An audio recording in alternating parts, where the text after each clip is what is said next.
Hello అండి, welcome to my channel. బాగున్నారా? ఈరోజు వీడియో వచ్చేసి పెసర దోశలండి. నేను దీంట్లో ఈ కారం వేస్తే చాలా చాలా టేస్టీగా ఉందండి. ఏం కారం వేస్తానో ఇప్పుడు వీడియోకి వెళ్ళి తెలుసుకుందామండి. ముందుగా పెసర అయితే చాలా బాగుంటుందండి. కాకపోతే పెసరపప్పు నా దగ్గర ఉంది. రాత్రి శుభ్రంగా 2-3 సార్లు కడిగి నానబెట్టుకుని డైరెక్ట్గా ఇలా మిక్సీలో వేసి పొట్టుపోకుండా అల్లం, పచ్చిమిర్చి, జీలకర్ర వేసి మిక్సీ పట్టాలి. అదే మిక్సీ జార్లో కరివేపాకు, కొత్తిమీర వేసుకోవాలి. చాలా చాలా టేస్టీగా ఉంటుందండి. ఇలా వేసుకుంటే తగినంత సాల్ట్ వేసుకోవాలి.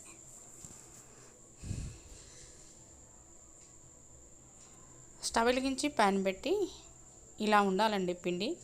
ఇలానే ఉంటేనే చక్కగా మనం ఒక గరిటె వేసి చుట్టూ రౌండ్గా తిప్పుతుంటే చక్కగా పలసగా వస్తాయి. చాలా టేస్టీగా ఉంటాయి అన్నమాట. తర్వాత నేను కరివేపాకు, కారం వేసాను.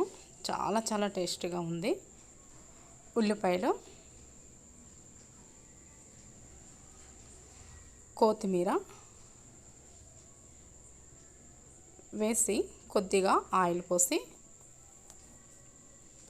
ఒక్కవైపే కాల్చుకుంటే సరిపోతుంది. చూడండి ఎంత బాగా కాలిందో. దోశ అయిపోయిందండి.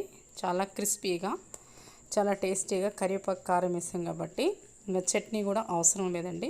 అంత టేస్టీగా ఉంది. ఇలానే తింటే చాలా చాలా బాగుందనమాట. ఈ వేడి వేడి క్రిస్పీ పెసర దోశని ఒక ప్లేట్లో తీసుకొని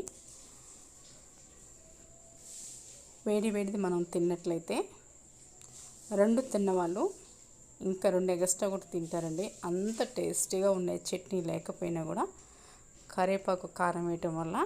ఒకవేళ మీకు నచ్చితే మాత్రం తప్పకుండా లైక్ చేయండి. Thank you for watching.